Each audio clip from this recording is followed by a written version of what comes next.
मैं आपकी पढ़ाई में कहा मैं उस समय मतलब 12th मैंने पास किया था 2008 में। और उसके बाद मतलब मेरे को थोड़ा जब मैं कॉलेज में आया तो फिर मेरे थोड़े ज्ञान चक्षु खुले, क्योंकि मैंने वहाँ बाबा साहब डॉक्टर अम्बेडकर को पढ़ा। कैमरा करें तो आपको यहाँ तथागत बुद्ध दिखाई दे रहे होंगे। ये बुद्धा का जो टैटू है, इससे पहले यहाँ पर ओम छपा हुआ था।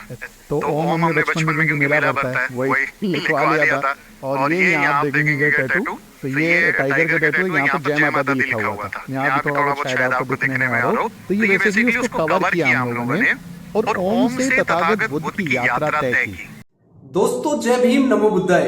आज इस वीडियो में मैं कवर करूंगा सुमित चौहान जी को, जो कि न्यूज रिपोर्टर हैं और भारत के मूवमेंट में जो आदिवासी मूल निवासी जो दलित वर्ग की हर एक खबर को वो आपको दिखाते हैं अपने चैनल पर, जो कि 1 मिलियन से ज्यादा उनके फैन फॉलोइंग है।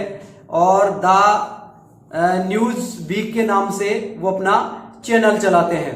तो उन्होंने कैसे हिंदू धर्म को छोड़कर और बुद्ध धर्म के अनुयायी बने और कैसे वो बुद्ध के मार्ग पर चलना शुरू किए, तो आज मैं इस वीडियो में पूरा कवर करने वाला हूं। तो इसीलिए बाबा साहब का जो सपना था वो पाखंड मुक्त प्रबुद्ध भारत का सपना था। तो पाखंड से क्या आप बाहर निकल पाए? क्या आप ज्ञान से जुड़ पाए? जो कि 5000 साल से आपके साथ जो चीजें होती आई हैं और जो बाबा साहब ने जो बुद्ध धर्म को अपनाया और हिंदू धर्म को जब छोड़ना शुरू किया कि हिंदू धर्म में पैदा होना तो ये तो मेरे बस की बात नहीं, हिंदू में पैदा होना मेरा बस की बात नहीं है, लेकिन मैं हिंदू हरगिज मरूंगा नहीं। तो क्या है, जो महात्मा गांधी है जिसको राष्ट्रपिता कहते हैं, लेकिन पिता से ऊपर कौन है? पिता का भी बाप कौन है? बाबा डॉक्टर BR अम्बेडकर। तो चुलमुली मच गई महात्मा गांधी को और उन्होंने अपनी बुक में लिखा है, महात्मा गांधी ने हिंदू बुक के अंदर लिखा है कि वर्ण व्यवस्था नैसर्गिक प्राकृतिक व्यवस्था है, जैसे न्यूटन का गुरुत्वाकर्षण का सिद्धांत। तो जाति का और वर्ण का पोषक कौन है यहां पर? यहां पर महात्मा गांधी है। लेकिन बाबा साहब मानवता और इंसानियतता के पोषक हैं, ताकि बाबा साहब को पढ़कर सुमित चौहान जी ने जब कॉलेज में आए तब जाकर उसके ज्ञान के चक्षु खुले, समझ में आया। उससे पहले तो वो भी पाखंड को ही अपना जीवन जी रहे थे, उसी को सारी चीजें कर रहे थे। ये खुद उन्होंने अपने कैमरे पे आकर कहा है ये बात। जो चीजें उन्होंने सहन की है, जो चीजें उनके साथ घटित हुई है, ऐसे ही नहीं सुमित चौहान जी आज उनके 1 मिलियन फैन फॉलोइंग है दोस्तों। उन्होंने वो सारी चीजें की है, धरातल पर महसूस किया है। खैर इतना तो नहीं है कि बाबा साहब से ज्यादा दंश उन्होंने सहा है, लेकिन जिसको जितना दबाया गया है, जिसकी सहन शक्ति को परीक्षा जिन्होंने लिया है, तो बाबा साहब ने लास्ट में ये कोट पढ़ के मैं बता रहा हूं कि बाबा साहब ने कहा है, जहां सहन शक्ति खत्म होती है या समाप्त होती है, वहां पर क्रांति की शुरुआत होती है, क्रांति का उदय होता है। तो इसीलिए सहन शक्ति की जो परीक्षा बाबा साहब की दी गई, पानी को छूने से भी अपवित्र हो जाता है, पानी को छूने से अपवित्र हो जाए, किसी इंसान को छू ले वो अपवित्र हो जाए है। और वो रास्ते से जा रहे हैं, यानी परछाई देखना भी मुनासिब नहीं है, मुनासिब होता, पीछे झाड़ू लगा हुआ है। स्कूल की जो कक्षा है उस कक्षा से बाहर बिठा दिया जाए। सोचो आज आप स्कूल में सभी लोगों के बीच में बैठकर पढ़ाई कर रहे हो, ये बाबा साहब की बदौलत। 5000 साल की दास्ता की जो गुलामी है, ये आपके कृष्ण ने, आपके कन्हैया ने, आपके राम ने, ये कोई सिंबल ऑफ नॉलेज नहीं है, कोई ज्ञान के प्रतीक नहीं है। इनके अंदर जो भी फंसे पड़े हैं वो केवल अंधभक्त हैं और दिमाग से पैदल हैं। ये मैं इसलिए कह रहा हूं क्योंकि वो अपना इतिहास नहीं जानती। जो कौम अपना इतिहास नहीं जानती वो इतिहास लिख नहीं सकती। जब मोदी खुद चिल्ला चिल्ला कर ये बात कहता है, जब फॉरेन में जाता है, हमने जब दुनिया को भारत ने बुद्ध दिया है, युद्ध नहीं दिया, तो फिर इस देश के अंदर बुद्ध को मानने वाले, बुद्ध के विचारों पर चलने वालों के देख लीजिएगा उनका क्या हाल होता है। उनको क्या वास्तव में सच्चाई जो दिखाने वाले जो लोग हैं, शर्मशील लोग हैं, उन लोगों के साथ कैसी कैसी यातनाएं दी जाती। उस टाइम बाबा साहब को एक गाड़ी से उतार दिया जाता है। तो ऐसे ही क्या है कि एक छोटा सा व्यंग के रूप में एक छोटी सी कहानी है, मैं आपको बता के सुनाना चाहता हूं।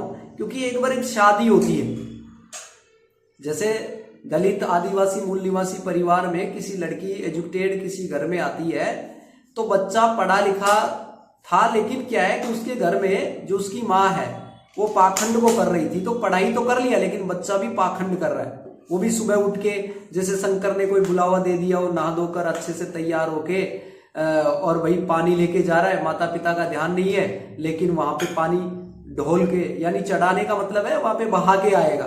कोई पानी नहीं पीने वाला है वो पत्थर, लेकिन उसके ऊपर पानी बहा कर आएगा, गिरा के आएगा। तो वो पानी नहीं पिएगा कि वो प्यास लग रही है उसको इस तरीके से।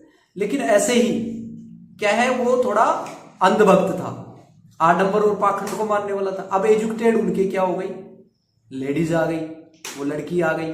अब उनके घर में पाखंड नहीं था, तो वो क्या है कि उसकी जो सास है उसको लेके जाती है कि आज चलिए वो मंदिर में है ना, आज का ये फलाना फलाना ये चीज है, आज हम मंदिर चलेंगे। जब वो लेके जाती है तो वहां पे बाहर 2 शेर खड़े होते हैं। तो उन्होंने कहा कि माता जी देखो वो शेर है ना मेरी तरफ घूर रहे, वो तो मेरी तरफ आ रहे, खाने के लिए दौड़ रहे, तो मैं तो नहीं चलूंगी, आप जाओ अंदर, आप जाओ। तो वो कह रहे नहीं नहीं, ये तो पत्थर के हैं, ये खाएंगे नहीं है, ये तो पत्थर के हैं। तो ऐसे ही करके उसको बताया जाता। फिर अंदर जाते हैं तो वो एक व्यक्ति था, उसके गले में इस तरीके से वो नाग उग लपटा हुआ था। तो वो देखा कि यार ये नाग अब मेरे को डसेगा। उसने कहा ये नाग है ना, ये मेरे को, ये सांप मुझे डसेगा। नहीं नहीं, ये पत्थर का है, ये कहाँ डसेगा। फिर वो ये गाय है, देखो देखो गाय दूध दे रही है, गाय से दूध निकाल लेते हैं। तो कहते नहीं ये गाय कहाँ दूध देगी, ये तो केवल मात्र इस गाय को लेके चलो दूध निकालेंगे घर पे। नहीं नहीं, ये तो पत्थर की। तब बारी आती है कि नाक रगड़ने की, वहां पे ढोक देने की। तब उसने कहा माता जी मुझे ये बताओ, जब ये पत्थर का बना शेर मुझे खा नहीं सकता, ये पत्थर का बना हुआ सांप मुझे ढस नहीं सकता, ये पत्थर की बनी हुई ये गाय मुझे दूध नहीं दे सकती या लेके नहीं चल सकते, तो मुझे बताइए जब ये खुद का उपकार खुद नहीं कर सकते और आप वहां से घर से यहां तक चल के आए हैं, तो ये हमारे घर पर चल के जा नहीं सकते, ये एक जगह जैसे है वैसे बने हुए हैं, ये आपकी दिशा और दशा कैसे बदलेंगे, आपकी समस्या का कैसे समाधान करेंगे, मुझे बताइए। तो जब ये दूध नहीं दे सकती, जब ये पत्थर का मुझे खा नहीं सकता ये शेर, तो पत्थर से आप उम्मीद कर रहे हो। एक इंसान ही होगा पत्थर दिल, जो पत्थर से उम्मीद करता है और अपनी दैनिक दिनचर्या के बारे में सोचता है कि मेरा कुछ न कुछ उद्धार हो जाएगा। ऐसे ही सारी चीजों में, इन चीजों में लिप्त थे सुमित चौहान जी। और वो सारी घटना जो क्रम है, वो सारा का सारा वो बताई गई वृतांत मैं सुन लेता हूं और आपको भी सुना देता हूं। तो इसीलिए मेरा कहने का मतलब है कि आप अपनी एनर्जी लगा रहे हो, अपना टाइम लगा रहे हो, अपना पैसा बहुत मेहनत से आता है भैया, बहुत मेहनत करना पड़ता है। और ये जो भारत के जो मूल निवासी हैं, इनको ऐसा नहीं, इनको जानबूझकर एक षड्यंत्र के तहत बाबा साहब की अंगुली को अगर आप देखेंगे, एक हाथ में संविधान है और दूसरे हाथ में वो अंगुली से इशारा कर रहे हैं, भैया ये किताब ले लो हाथ में, संविधान को पढ़कर आप संसद में चले जाओ, संसद में जाने से आपकी समस्या का समाधान होगा। मंदिर में जाने से आपके तन पे जो कपड़े हैं वो भी आपके नहीं रहेंगे, आप फकीर बन जाएंगे, आप भिखारी बन जाएंगे, आप जुआरी बन जाएंगे, आप नशेड़ी बन जाएंगे, आप व्यभिचारी बन जाएंगे, ये सारी चीजें बनेंगे, ये इसके कारण से बन जाएंगे। मंदिर में जाने से सारे बन जाएंगे। लेकिन या तो बाबा भी कुछ इस तरीके के प्रकट हो रहे बाबा साहब की विचारधारा को रोकने के लिए कि मंदिर में कोई बीलपत्री के शहद लगाकर भैया वहां पे चढ़ा दो, वहां पे लगा दो, आपका बच्चा जिस सब्जेक्ट में पूरे साल नहीं पढ़ा है वो पास हो जाएगा। और वो बताने वाले वो मिश्रा जी है, प्रदीप मिश्रा जी, उसका खुद का बेटा ही है ना 8वीं में फेल हो गया। तो बताइए आप मुझे कि जब आप मंदिर में इस तरीके के कारनामे करेंगे और आप अपने बच्चे से उम्मीद करेंगे कि मेरा बच्चा आईपीएस बन जाए, और खुद एक क्या बने हुए हो, भिखारी बने हुए हो हैं। जब मंदिर का पुजारी भिखारी होता है, पत्थर दिखाकर आपसे पैसा लेता है और वो भगवान उसको भोग को नहीं खाता है, क्या वो भगवान भूखा है जो 56 भोग चाहिए उसको? क्या भगवान व्यभिचारी है जो कि देवदासियां रखता है? भगवान गूंगा है, बहरा है, सुनता नहीं है, आंखें होते हुए देख नहीं सकता, जो कि बहन बेटियों की राम मंदिर के अंदर एक 20 साल की जो लड़की है, युवती है, वो की बीए पढ़ने वाली, उस छात्रा के साथ 9 लड़कों ने उसके साथ रेप कर दिया। ये क्या है? भगवान है राम? ये काल्पनिक एक सारी की सारी चीजें हैं। और अगर राम और कृष्ण की लीला में अगर आप फंस गए तो आपकी जीवन लीला खत्म हो जाएगी और आपकी आने वाली भावी पीढ़ी की जीवन लीला खत्म ही नहीं होगी। वो मानसिक गुलाम रहेंगे और हमेशा हमेशा के लिए ये पंडितों के षड्यंत्र में, जैसे राजा बलि को ठग कर उसको कलावा बांधा था उसके हाथ पे और उसको ठग कर उसको मारा गया, और 3 जो वरदान थे वो लेकर आपको कह दिया गया, शिक्षा ले लिया आपसे, धन ले लिया आपसे और राजपाट ले लिया आपसे, और फिर आपको गुलाम बना के रख दिया। ये 5 साल की जो दास्ता है, मूलाक्रम को आप पढ़ेंगे समझ में आएगा। बहन बेटियों के स्तनों को नाप कर उससे कर लिया जाता था, अगर आप स्तन ढकेंगे तो आपको पैसा देना पड़ेगा, नहीं तो खुले स्तन घूमो। ये अपनी बहन बेटियों की स्थितियां थी। पढ़ो इतिहास। आप पढ़ते इसलिए नहीं हो क्योंकि आपको मजे आ रहे हैं इसमें कावड़ धोने में, अंधश्रद्धा में लिप्त हो, और आप लिप्त इस तरीके से हो ताकि आप अपने बच्चे से उम्मीद कर रहे हो मेरा बच्चा पढ़ लिख कर कुछ अच्छा करेगा। अरे कुछ नहीं करेगा, वो आपसे भी ज्यादा खराब होगा काम, क्योंकि आप जैसा करोगे तो बच्चा देख रहा है, मेरे माँ बाप जैसे कर रहे हैं तो वैसे ही होगा। इसी तरीके से सुमित चौहान जी ने सारी चीजें, वो घटनाएं जिनके उनके साथ घटित हुई, वो सारी की सारी चीजें आप यहाँ पर सुनेंगे, और वो लाइव कैमरे में आकर खुद बता रहे हैं। नेशनल दस्तक से जो न्यूज रिपोर्टर करने वाले, एंकरिंग करने वाले, वो पूछ रहे हैं उससे, और इसी तरीके से जो द न्यूज ब्रिक के नाम से उन्होंने जो अपना चैनल है उसके माध्यम से वो खुद बता रहे हैं वहां पे। मैं यहाँ पर दिखा रहा हूं, आप खुद देख लीजिए पहले और सुने सुमित चौहान जी को, कैसे हिंदू धर्म को छोड़कर और क्यों वो बुद्ध के अनुयायी बने और बुद्ध के मार्ग पर चलना क्यों शुरू किया। तो पहले सुन लीजिए।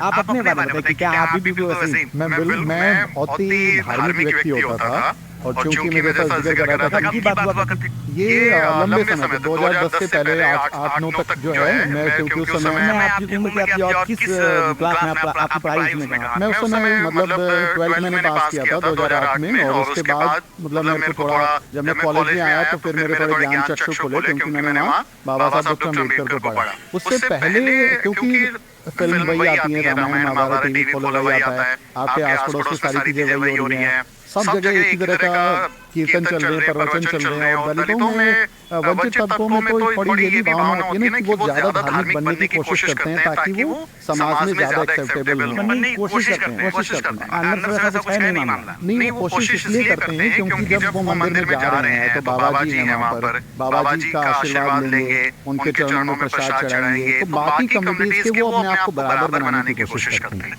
कि देखिए हम आपके जैसे ही हैं, अब हमने मांस मच्छी खाना छोड़ दिया, हो गए, हम थोड़े अच्छा व्यवहार कर रहे हैं, तो एक एक्सेप्टेंस की वो कोशिश करते हैं कि वो लोग मान ले। उसी कड़ी में चूंकि बचपन से ही हमारे गांव में वो धार्मिक माहौल रहा, मेरे गांव में एक मंदिर है जहाँ बहुत बड़ा मेला लगता है, और उस मेले में मुझे याद, आप मेरे हाथ पे अगर कैमरा करें तो आपको यहाँ तथागत बुद्ध दिखाई दे रहे हैं। ये बुद्धा का जो टैटू है, इससे पहले यहाँ पर ओम छपा हुआ था, तो ओम हमने बचपन में जो मेला लगता है वही लिखवा लिया था, और ये यहाँ आप देखेंगे टैटू, तो ये टाइगर का टैटू, यहाँ पर जय माता दी लिखा हुआ था, यहाँ भी थोड़ा बहुत शायद आपको दिखने में आया हो। तो ये बेसिकली उसको कवर किया हम लोगों ने, और ओम से तथागत बुद्ध की यात्रा तय की। नंबर में फंसे हुए थे, वहां से निकल के हम तथागत बुद्ध के रास्ते पे आए, बाबा साहब डॉक्टर अम्बेडकर के रास्ते पे आए, तो एक लंबा वक्त लगा। ये जानना चाहते हैं कि जो आप धर्म की चाशनी में डूबे हुए थे, जो आप धार्मिक आयोजनों में थे, तो ये पहला झटका आपको मतलब आपके दिमाग में कब कौन आया? ये बहुत इंटरेस्टिंग है और बहुत इंटरेस्टिंग किस्सा है मेरे पास इस बारे में। और जो दर्शक इसको सुनेंगे उनको मैं पहली बार किसी को ये बात बता ही रहा हूँ, आपके पास एक्सक्लूसिव कंटेंट है। एक बार हुआ ये कि हमारे गांव में जो मंदिर है वहाँ पर हर इतवार को एक बड़ा सा कीर्तन होता था। और चूंकि मैं काफी धार्मिक प्रवृत्ति का था, मैं जागरण करता था, मैं कीर्तन करता था, मेरे को आज भी हनुमान चालीसा, रामाष्टक, दुर्गा चालीसा, आरतियां, भजन और कुछ याद है। अब मैं कई घंटे तक लगातार आपको भजन सुना देता हूँ, इतना कुछ मेरे को याद है। तो मैं उस धार्मिक चीजों में जब पड़ा हुआ था तो वहाँ पे जो महंत थे उस समय पर, जो पुजारी, मुख्य पुजारी टाइप के व्यक्ति थे, वो व्यक्ति वो ऐसे ऐसे अपने सिर को हिलाता था और बोलता था कि मेरे अंदर भगवान आते हैं, हनुमान जी आ गए, माता आ गई। और इस तरह से वो जो चंदे का झाड़ू होता है, चंदे से वो ऐसे झाड़ा लगाते थे कि ये ठीक हो जाएगा। अब चूंकि हम लंबे समय से वहाँ जा रहे थे तो उसने एक दिन ये किया कि भाई मैं अपने जो मेरे परम भक्त हैं, जो मेरे चेले हैं, मैं उनको थोड़ी सी शक्तियाँ ट्रांसफर करूंगा। तो मेरे अंदर जो देवी देवता आता है वो अब इनके अंदर भी आएगा और इनके अंदर जब आएगा तो फिर ये भी झूमेंगे, हिलेंगे। तो वो पूरा एक आयोजन सा किया गया। एक दिन हमारे कुछ महिलाएं थी, मैं भी उसमें शामिल था और सबसे कम उम्र का मैं ही था उस समय। तो ये हुआ कि इनमें थोड़ी हम धार्मिक शक्तियां अपनी ट्रांसफर करेंगे। तो उन्होंने भजन गाए, वो जोर जोर से वो ढोलक बजाया और पूरा जयकारे लगाया और वो सब लोग अपनी गर्दन ऐसे हिलाने लगे। मैं नहीं हिला पाया क्योंकि मेरे को आया ही नहीं। तो मेरे को छुआ नहीं। तो मैं बैठा रहा काफी देर, ऐसे कि ध्यान लगाओ, सच्चे मन से ईश्वर को याद करो, ये सब वो बहुत देर तक ऐसे करवाते रहे मुझसे। और मैं ऐसे बैठा रहा, बट मेरे में कुछ भी नहीं हुआ, मैं हिला नहीं और मेरे में कुछ भी नहीं हुआ। तो जो वो मैन थे उन्होंने बोला कि इसमें सच्ची लगन नहीं है, ये जो है सच्ची लगन से ईश्वर को बुला नहीं रहा, ये भगवान को बुला नहीं रहा, इसलिए इसमें भगवान आ नहीं रहे, इसके शरीर में वो आ नहीं रहे, बाकी लोगों में आ गए हैं। तो ये इसकी भक्ति में कहीं कमी है।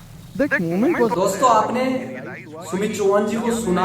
अब आपको कुछ चीजें समझ में आई, जिसके 1 मिलियन सब्सक्राइबर है, ऑडियंस है, और चीजें वो अच्छे तरीके से, ऐसे नहीं कि वो आज कोई बात बता रहे हैं तो वो चीजें उनके साथ घटित हुई हैं।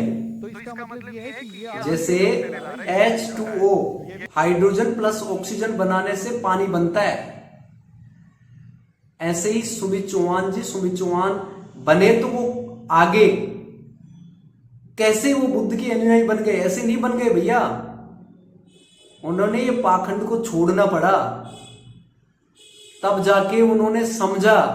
आज उनका टाइम है ना बहुत कीमती है।